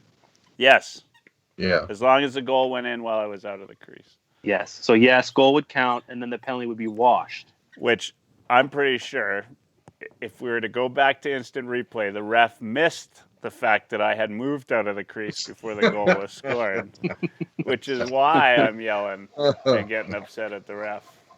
Or you're just crying that you were slashed so hard you couldn't get out like Perry. I guess it's not really accurate because Mike probably just go down if he got slashed in the back of the leg. That's wow. He tried to sell that call. Head back, falls down to his knees, looks over to me with the puppy dog eyes. That's oh right. My God. What did you measure there, Mike? Yeah, right around 62 inches, and yeah, it's close to being maxed out already. So Bob says average length of sticks off the shelf. Juniors are 49.5 and seniors are 54. So, yeah, but I think there's definitely. I mean, that's average. If I buy when I buy sticks, I'll usually get the Pro Stock, The longest. and the Pro Stocks will have some long sticks. Yeah, and I always buy the longest one. Well, we're doing an official measurement here. Down to the heel. The ref is getting excited. here. Ref is getting excited. This is taking you back to officiating school. We can't right see. around 5'1" to about here. So You have to. Yeah. Now, you know what? Going back to that other one, I didn't see anything in the rulebook saying what happens if you ask for a measurement and it's deemed the stick is good. Oh, wow. Like, delay like of you know game. how That's NHL, delay if of you game. go 2 for a minutes. challenge and you're not right, you like lose your timeout. Or this year they added you get a delay of game minor. It didn't say anything in there about anything like that. So I don't know if you just get one a game. I'd have to Oh, look at it closer. I think it's a delay game call. in the Hockey Canada rule book, though? Yeah, I'd have to look again, but I didn't remember seeing anything in there. Oh. Well, But in my opinion, it should you would be, have a right? look though when you're grabbing your measuring tape. that's That's where right. you'd have it. Exactly. It's I in my opinion, it should be, because like otherwise you just get a bunch of free asks You're on people's sticks, right? Like, You're wasting time. yeah. Now, have you ever? I don't know if we asked you this before, but have you ever looked at your rule book in gameplay and taken it out and showed it to somebody? No. No. Fuck no. No. Have you ever been with another ref that has? No. Oh, that's good. Don't bring that. I don't bring it out there, because I don't want the opposite to happen to me, right? I don't. Yeah. If a coach pulls it out on his bench to try to show me, I don't want to see it, and so I'm not going to do the same thing. You don't want to see it. Because I'm not perfect either. I don't want to be saying something and then be wrong, show myself being wrong. Oh, fair enough. Good call. Good But I'll call, go ref. look it up right after, or even between. Yeah. Like now, I have it on my phone. Like I can look stuff up even between periods during a flood or whatever, just to make sure I was right or see if I was wrong. Yeah. And if I was wrong, then I can go up to the guy before a face-off and just let him know, like, "Hey, man, I fucked up that one. Like, sorry." Yeah. I mean, that's all you can do, right? You can't change or go backwards and give people retroactive penalties or goals or anything, but I mean, you can at least acknowledge that you made an error. But that doesn't. All right, that now does we not gotta have put to you work on- both ways. we gotta- though, right? Like gotta- I don't have to acknowledge my errors, do I? Yeah. Now we got to put you on the spot, Brett. Like, do you feel like an IOU sheet out almost? Like, like you feel like you owe them a call? No, like you try not. Like you're not gonna. You can't be no. honest, can you? No. It's got to But be a if I've bit called, of it. if I've called like 3 or 4 penalties against Mike's team, fuck, I'm really hoping the next one goes to Durst's team. But Yeah. if Mike's team does the next thing that's Stupid. that bad, then Yeah. it's got to be Mike's team again. But just like if you make an iffy call and then when the other team goes on the power play, you're fucking hoping they don't score. Yeah, that would. We still weren't able to find that old minor hockey week incident there where you. That would be somebody though. Somebody somewhere is going to see the recording of that, and they're going to be looking you up because their life changed after that event. That's why they never made it to the NHL. Never got seen, never got scouted, That's never right. got picked. Yeah, it's like wow, you've got people's lives in your hands. When You don't go even to know work. how many careers I ruined, Mike. I can only imagine. I can only imagine. Still ruining it for all the rec beer leaguers out there. Man. They're still on their last chance, and I'm out there just taking it away. I hate to go back. I go back to this, but every one of these classic like NHL review games. Is it? I'm still in shock about just how much hooking there was back then. Like, I know.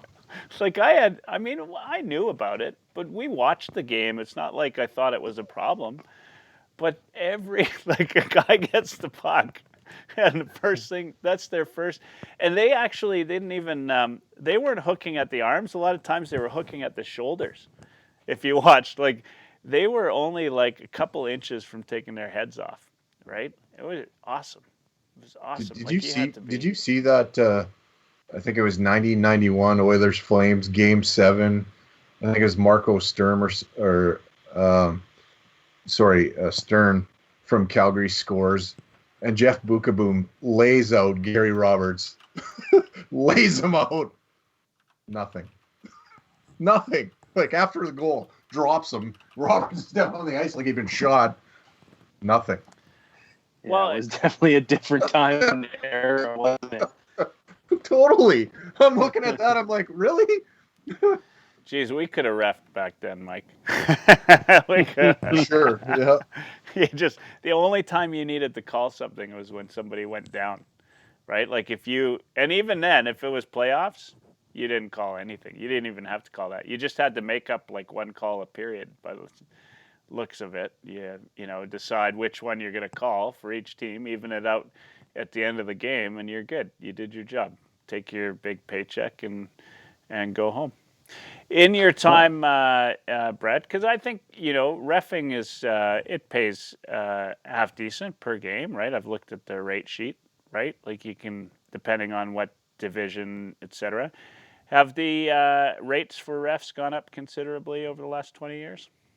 Oh yeah, for sure. Yeah. Yeah, like I remember when I started, when I was like a 14-year-old kid, like a novice game, which was an hour in Edmonton, was probably like $12. Yeah. Oh, really?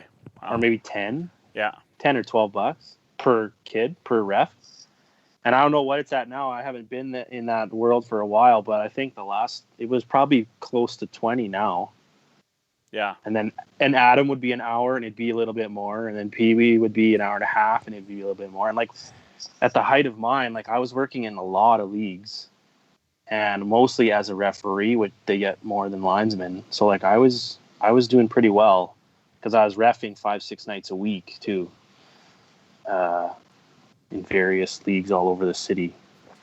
And at that time they paid cash.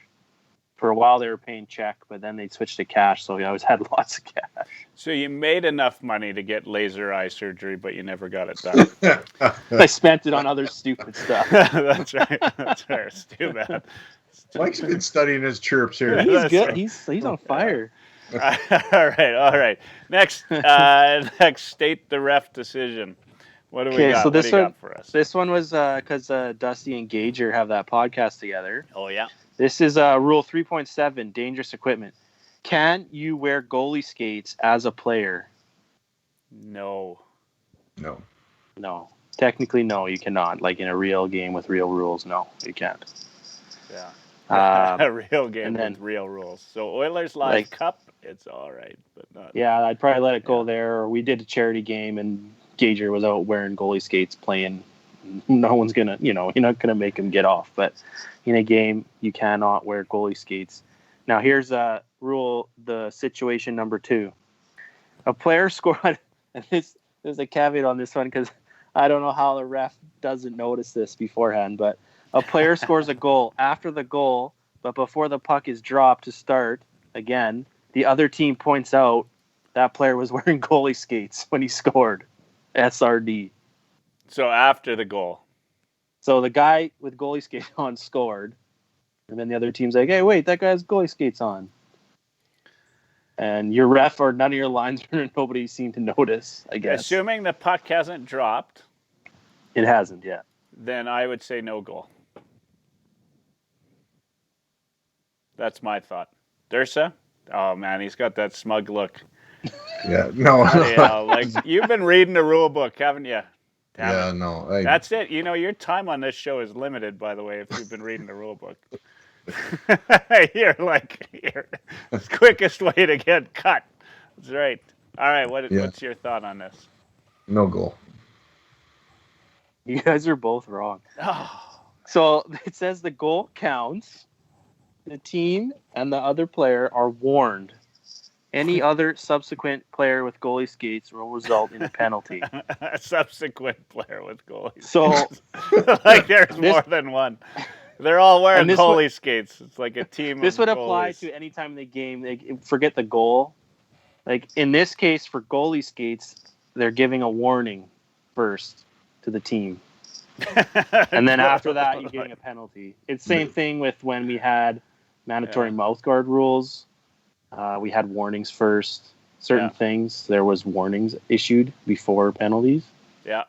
So this is one of them. But they're counting that goal and then saying, hey, don't do that again. Which, I don't know. I don't know if you agree with that either. But. You're going to the cobweb section of the rule book here for some of these. I told you that was for walking age. And he's wearing. Let's see. He's wearing. There was a guy that used to play shinny with us that would wear goalie skates, and he skated funny. Like you just can't. You just don't skate the same. I don't know why you would, unless like they're your only skates in your bag and you forgot them and you figured you'd throw them on. But like I don't know. They're not going to help you. No. Yeah. No, that's weird. So this one's Rule 4.7, gross misconducts. I had written. Dusty's picked up a few, air quotes, few of these in his rec hockey career. If a player receives one, what are the minutes assessed, and is the team shorthanded? So, okay. So all you got was a gross, nothing else. You just got a gross. You said something you shouldn't have. You're getting kicked out, but you didn't get like any other penalties, no roughing or nothing. You just got gross misconduct. That's it. And sorry, what? Like, is there? So what are you getting? Like, you're getting a gross. What minutes are you getting, and is your team shorthanded? That's a good question. So I think you get tossed, right, for a gross. You but do. There's an actual amount of minutes established to that, is there? There is a number of minutes, yeah. Okay, but I would say no. Your team's not shorthanded. Not unless if there's some type of actual additional penalty on the play. Which more than likely there usually is, but yeah. I mean, but if it was just a gross, you toss a guy. I would do you call? Is that considered 60 minutes or 40? Whatever the game time is. If it's 45 or 60 minutes, probably. That's my thought, Mike. Not looking so smug now that you got that last one. Yeah. You saved yourself. You can come back on Thursday, by the way, and podcast with me. Now that I know you're not reading the rule book. Something tells me you're getting a bench minor with that. So gross misconduct, you are ejected from the game. You're charged 10 minutes to your PIMS. You're getting a full report sent to the league for what you did. But if that's all you picked up, you're not taking any penalty time on the score clock. Your team's not shorthanded. Okay, then explain the scenario that this happens, because if you're beaking a ref, you're probably taking a bench minor with it. So true. Yeah. So like if you're beacon, you got the 2 to start, and then you kept going, and you said it's one of those words that we've talked about before you can't say. Right. And you pick up a gross, then you've got your 2 for unsportsmanlike and your gross. But like in front of the net, after a whistle, a player could say to another player, "F you effing whatever," and nothing else. Like that's all that's said, but it's loud enough that everyone hears it, and you're getting a gross and you're kicked out, but you're not getting any other penalties. So if it's player to player, then you bypass the. Well, if your player said one of those those words that we're not supposed to say straight to me straight away, the first thing he said, he could just get a gross too. Doesn't matter if it's me or another player. So verbal abuse of an official just goes to gross misconduct, and you bypass like any penalty on the ice. Then is what you're telling me. Well, verbal abuse using the things based on, what was it, race, religion, sexual orientation, all those things. Right. Gross.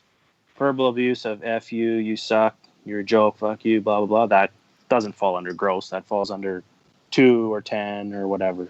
Okay. All right. There you go. So there you go. By the way, I have never received a gross in my life. Well, that's good. Yeah.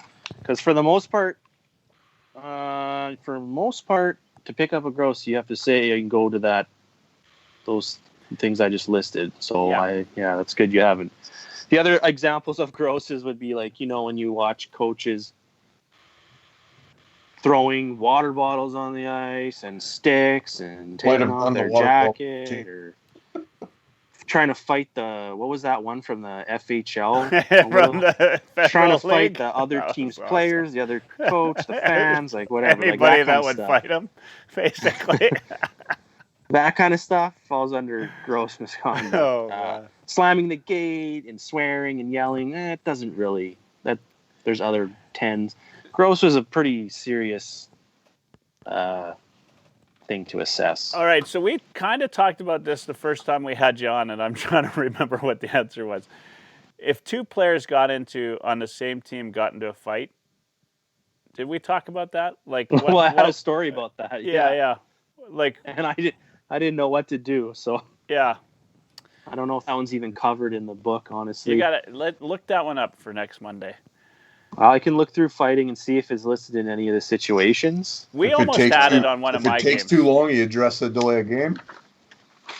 Yeah, like I don't know, you could, I suppose. We ended up just kicking the one guy out that was more aggressive and throwing sticks at people and stuff. We just got rid of him, but yeah, I don't know exactly if it even addresses that specifically. Bob, the goalie, says he got a gross as a coach for trying to fight the other coach. Well, there you go. See, that's exactly what it's After for. he threw a water bottle into our bench, which hit one of my players, he said. How many game suspension did Bob get? Bob, let us know if you got any suspensions on that one. That's yeah. I mean, I love my favorite thing was when Patrick Waugh was bending the glass over, and the plexiglass between the two benches was almost over. On another note like that, what is the worst setup you've seen for benches in Edmonton at an Edmonton rink?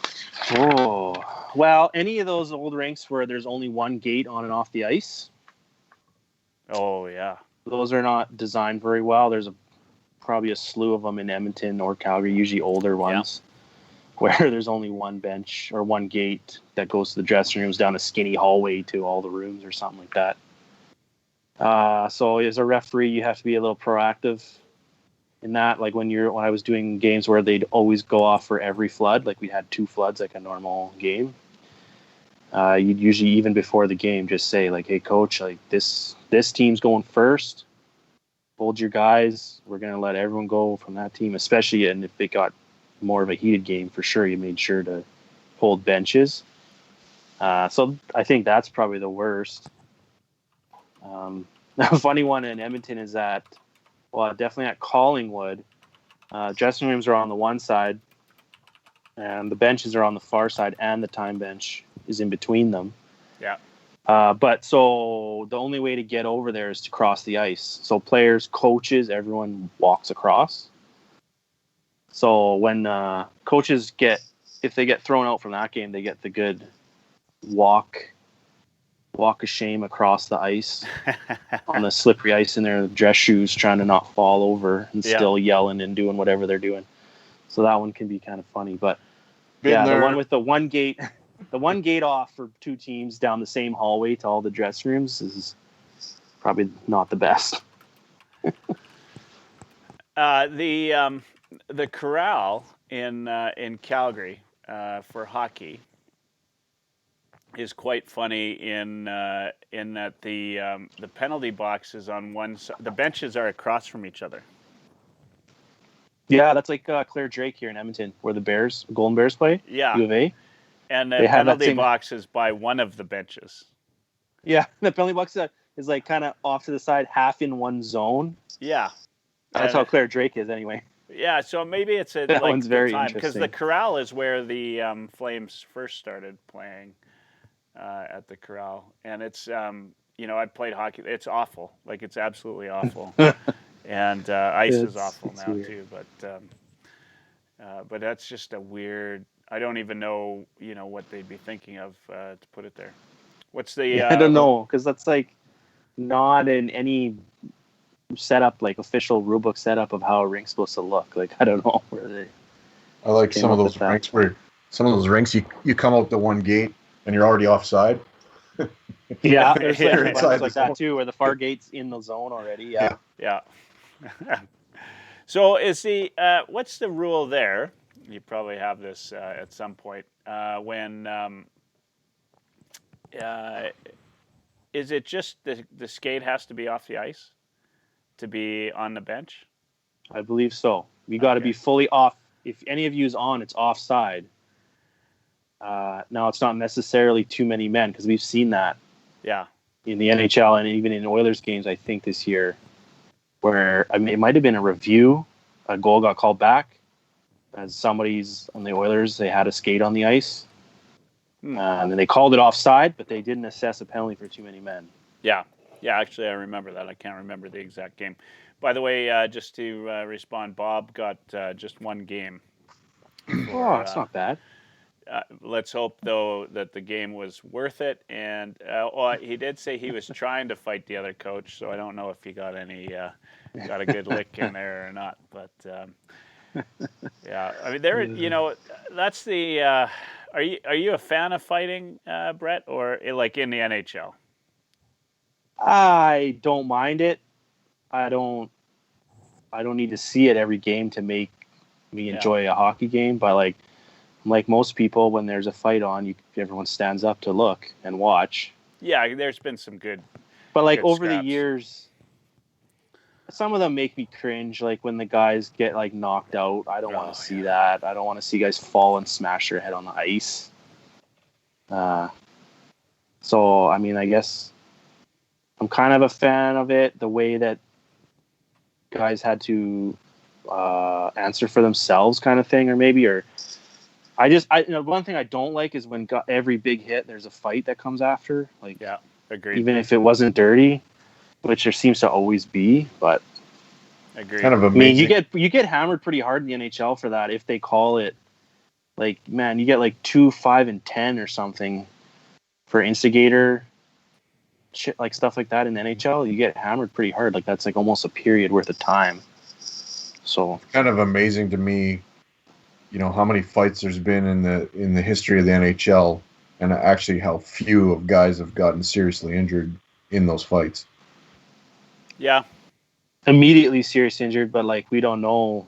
Right. Post career and retirement, like some of those guys really are struggling. Right. So. I just mean like knocked out or like you say, smashing their head on the ice at the NHL level. I know in junior and and that it's different. But yeah, and like when I pushed lines in junior B, and like there wasn't that many fights. Oh no. In the years that I did it. You didn't ref and kill him. No, I wasn't on the travel list. I was only in Edmonton, so maybe that's why. Interesting. It was going to lead me to another question. This is so we're talking about injuries. When you're taking officiating school, what do they teach you when dealing with an injury on the ice? I mean, because an official really becomes kind of like the triage person out there, especially in a rec league or in, you know what I mean? Like they're the ones that can tell people to stand back. Do they teach you anything about that, or like how to handle those situations? I mean, just out of curiosity, because it can be. I've seen some fairly bad injuries, and usually takes somebody to step in and be in charge. And I'm just curious if they teach anything. I mean, they don't go over. They don't like teach first aid or anything in referee clinic. They do talk about. You're not a doctor, so if someone is injured and they look injured to you and they don't get up right away and they go off, like, because it plays into penalties being assessed, right? If someone's injured, if there's a penalty being assessed and someone's injured, by all the rules, they all say minor penalty, discretion of the referee, a major, and if someone's injured by this action, it's a major in a game. So sometimes it's hard to know the injury and what if it does should it amount to a 5, like because the guy got injured. I would always, when someone got hit and they go down and I have a penalty, I would always go to the time box and I would go right into the little hole there and speak to the guy and say, I got a penalty here, don't put anything on the board yet though, like time wise. Yeah, because I don't want to make a decision right away. I want to see how long maybe this guy stays down. Maybe he skates off. He looks pretty good. Maybe he doesn't. But what I don't want happening is the time guy to get antsy and put 2 up on the board. And then all of a sudden this guy's down and now I want to go 5 and now it gets changed and the other team is saying, oh, you're just changing it because the guy's staying down too long. Yeah. Or the other way, he puts up a 5 quick. Then I want to call only 2, then it just looks, I don't like it. So I'd always try to tell them, just don't put anything up right now. We're just going to wait a few seconds and see how this guy reacts on the ice. Yeah. And like I do have first aid in my line of work. Like I've taken first aid ever since I had a job out of NAIT every 3 years. So I do have a little bit of training for that sort of thing. Yeah. I'm not saying I'd be even that confident in doing it. But I do have it. And I don't believe it's not a requirement to be a referee and have first aid. So if I see your hand up and you're calling a penalty, then the best thing for me to do is limp off the ice, is what you're telling me. Well, you better limp. You better sell it hard, Mike. You better stay down. Yeah, stay down. You better get the guys out there with the bodyboard and hold your neck still and wheel you off just to earn that extra power play for your team. Earn the extra power play. Tell you this though, Mike, if I see you back in the next couple of shifts and your team's on a 5-minute power play, I'm not going to be impressed with you. You're not going to get any more favors from me. How often are you going to be reffing my games? You're going to get half tripped and taken out, and there's going to be no call on that one. Damn it. See, there's that memory thing, Mike. What you got for Mr. Luchansky, Dursa? You look like you're deep in thought there. Make Bob the goalie feel a little bit better. I was coaching in Valley View, and we ran into some hometown discount officiating, and I tossed a water bottle on the ice, and I think it was in the first period, and in the second, there was a goal that was scored. They signaled the goal, and then they waved it off afterwards, and I kind of was like, what is that? And whatever. I wasn't, that forceful, but I'm sure somebody told them that I threw a water bottle on the ice in the first period. So I got ejected and I had to do the walk of shame across the ice. And but nice. They never kicked me out of the arena. So during the second period, I coached my team, told them what to do for the third. And I think we were trailing like 4-1 at the time. And my kid came back to make it a 6-4 game. They ended up losing, but you never got ejected from the building. But I had to watch like from the lobby and whatever. And the rules do say like if someone's ejected, they're supposed to be like completely out, gone from the building, gone completely. Now, like, and then like I don't know, definitely in like rec league. If a player gets kicked out early and they go change and they go sit in the stands, I don't care. Like if you're up there and you're just watching and you're quiet and you're just watching the game, I'm not looking for trouble in the stands. Like I'm not going to be like, hey, get out of here. Like that's just going to cause more problems. Now, if you're there and you're in the stands and you're like yelling about calls or like down by the glass and like you're being a problem, well then you're not supposed to be here. Like get out. But if you just want to come and continue watching, I don't have a problem with it. Yeah, your goal I think is just to get him off the ice, right? Yeah, he's gone. If he's being quiet up there, if he wants to hang out till 12:30 on Wednesday night, go for it, I guess. Yeah. What? Sorry, and I might have missed that. I was checking something on Twitter. What is your if a guy doesn't leave, right? You have him ejected from the rink, right? What's as a ref? What are your options there? Like can you stop the game if a team's player? So let's say you kick a coach out and he leaves the bench, but he's in the stands and he's still like being a problem. Yeah. Basically, I just go over to the other bench and say like, "Hey guys, like we're not going to start till to get him out of here." Yeah. And do you have? He's your coach. I know he's with you, and we're just going to stand here and wait. Under what? We're not going to play. So here, this leads to another question. Under what circumstances can you call a forfeit in a game? Oh, well, there's one for. See, we're putting him on the spot here, Mike. I knew we'd get here. They added a big thing in the rule book one year because coaches started when they weren't happy with how the games were being reffed and they claimed it under it's not safe out there for the kids to play or whatever. Yeah. Unsafe, yeah. What they would do is they'd pull their team off the ice and say, we're not playing the rest of the game. We're going in the dressing room. We're done. And so they had to make like a whole thing of what you got to do. So if a coach did that, now I'm trying to remember off memory here, but as soon as he says he's pulling his team off and he pulls his team off, he's getting a game misconduct, regardless if he come back or not. Yeah. And I believe also a penalty shot to the other team. Then if they come back within, I think you give them, like I think there's a time, 10 minutes maybe, or maybe it's less, maybe it's 5, I don't know, I'd have to look. Yeah. If they come back, then the team gets the penalty shot, and I think there might have been a major penalty. Like you had to kill a 5-minute too. Yeah.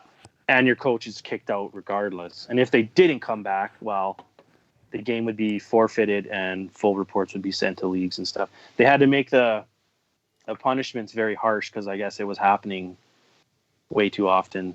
Coaches were trying to use that as their way of not being happy with how the games were going, I guess. Never happened to me, but Yeah.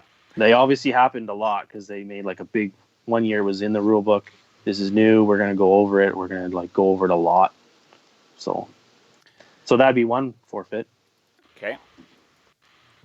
I mean, I don't know. It's tough. Like if the coach won't leave and you say you're not starting the game and you just stand there till the ice time runs out. Because like in Edmonton, once your ice time's over, you're done. There's usually a game after you. Yeah.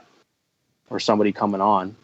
So I mean, like in Edmonton, we had to always deal with ice times ending. Like there was a whole procedure for knocking down the clock at the end of a game if there's too much time left. Like I don't know if Dursa, like you were more rural, like that probably never happened too often. But no, if there was like 5 minutes left in your ice time, like the clock gets put down to 2 minutes because we got to end at Yeah, they've got whatever that, time because there's another pretty game much coming every on. league I play. Yeah. Yeah.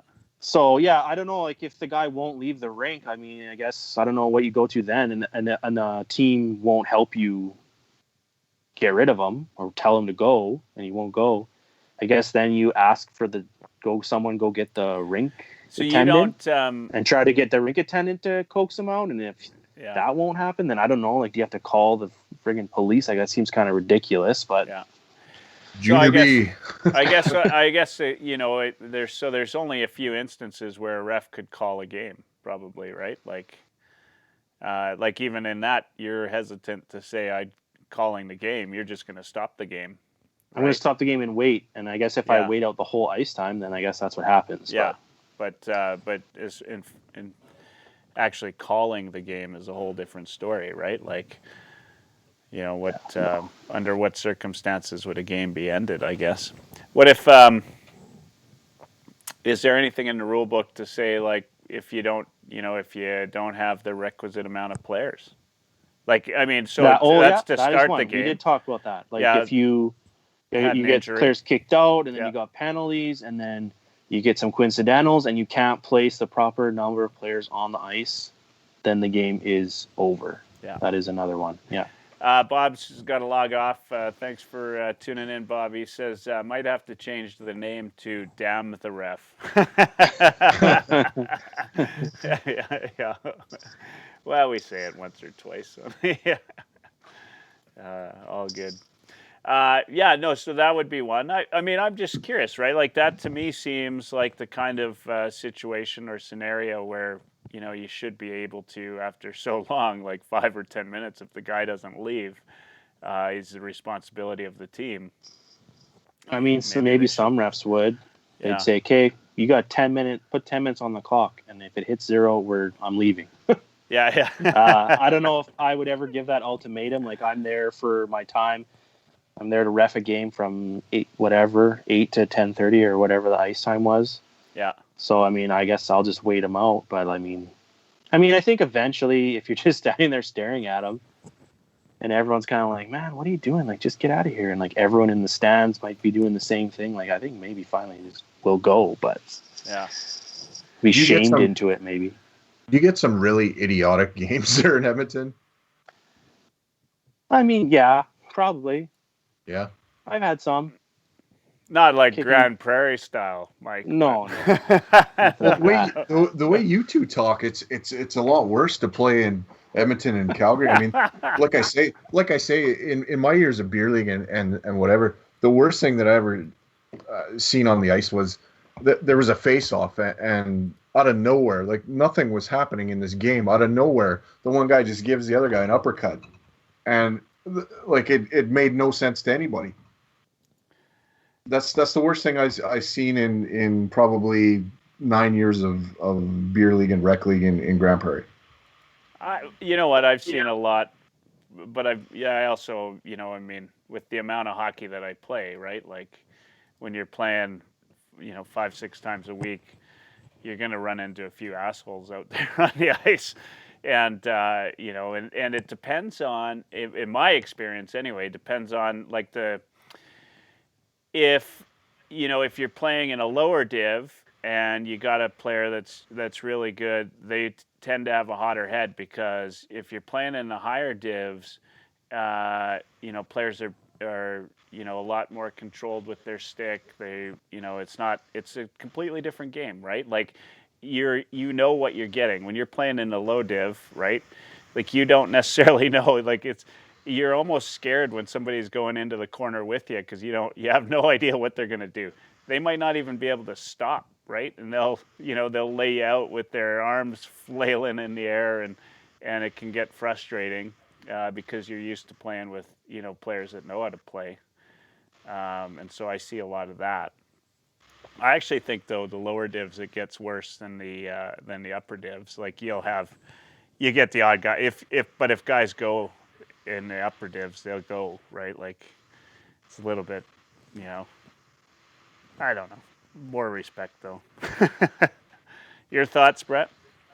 Yeah, I've definitely seen that. I've seen it go the other way too, where guys who are a little bit better or maybe a little too good for the division they're in, they say two guys are going kind of for the puck into the corner, and the better guy maybe kind of pushes on the one guy a little bit as like you go in the corner. And like if they're both playing in a higher division and they're more equal, like the guy going in the corner kind of knows it's coming and he's stronger on his skates and he just rides it into the boards, and like it's not a big deal.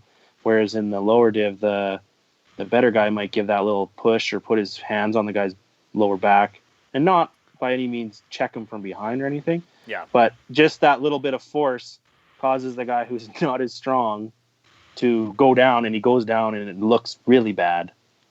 And then you might have a call penalty on this guy, and you kind of talk to him on the way to the box or something, try to say it wasn't that bad, but you just can't do that in this division because some of these guys, they're just not that good as skaters.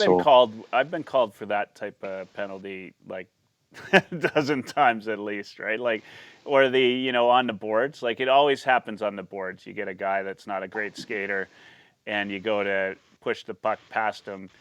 If it was a good skater, and you nudge the guy, he'll stay on his feet. But a poor skater, it looks like you ran them over, right? And then it always looks worse. Yeah. And then 2 minutes later, you're sitting in the box for for a rough 2 minutes for being stronger on your skates. Mike. Yeah. Well, yeah. It's and you guarantee I've yelled that at the ref, right? Like, come on, or just being bigger than the other guy, right? Like I get that 2 minutes for being bigger and taller. Yeah. Well, I did say before, it's the height of your opponent's shoulders is the factor for your stick. Totally unfair. Mike, so totally you got to play down to those short guys. Yeah. Beeks can skate through his legs. That's practically, yeah. Hey guys, we're past 10:30. It's that time of night. Any last words, gentlemen? Yeah, it was a fun chat tonight. It was good. As usual, I would like to say that I learned something today, but it kind of went in one ear and went out the other, and I'll still be yelling at the refs. You know what? One of these times, maybe I should ask. I'm going to keep these questions. I'm going to ask the same exact question. Please don't. Word for word, and we'll see if you can pick it up. Prove it all. Please don't. Please don't. Because yeah. I do love the little tips and tricks, though, that you're giving me to be more of a gentlemanly player when we get back on the ice. Let's just put it that way. Yeah, what was today's? I forget now. Oh, yeah, sell it. Sell it. Sell the injury. Good. You'll pick up that 5. Yeah, pick up the 5, but just make sure then you got to go off, ref's not scheduled. Go to the dressing room, maybe miss the rest of the period or something, and then come back. Yeah. There you go, Mike. Next Oilers Live Cup, it's going to be like slap shot. It's going to be crazy. Yeah. Any last words, Mike?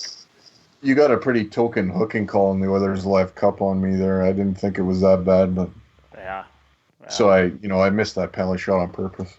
It was for me being stronger on my skates. All right, guys. Have a great night. This is Michael for Oilers Live. Thanks again to Mr. Brett Luchansky and Mr. Mike Dursa for joining me for another fun Rip the Ref segment. We'll be back on Thursday at 8:30 p.m. to have another live stream, and then back again next Monday, 9:30. Brett, you're welcome anytime on Thursday. You just let us know. You're welcome to join, and as we get different guests on. I've been working on a surprise guest for Thursday. Dursa hates this because he never knows till last minute. And so Nielsen, that was probably one of our funner guests, and he loves to chat, sure. and he's a hell of a guy. Anyway, everybody have a great night. Thanks for tuning in. We'll see you all soon. See you later, guys. See ya.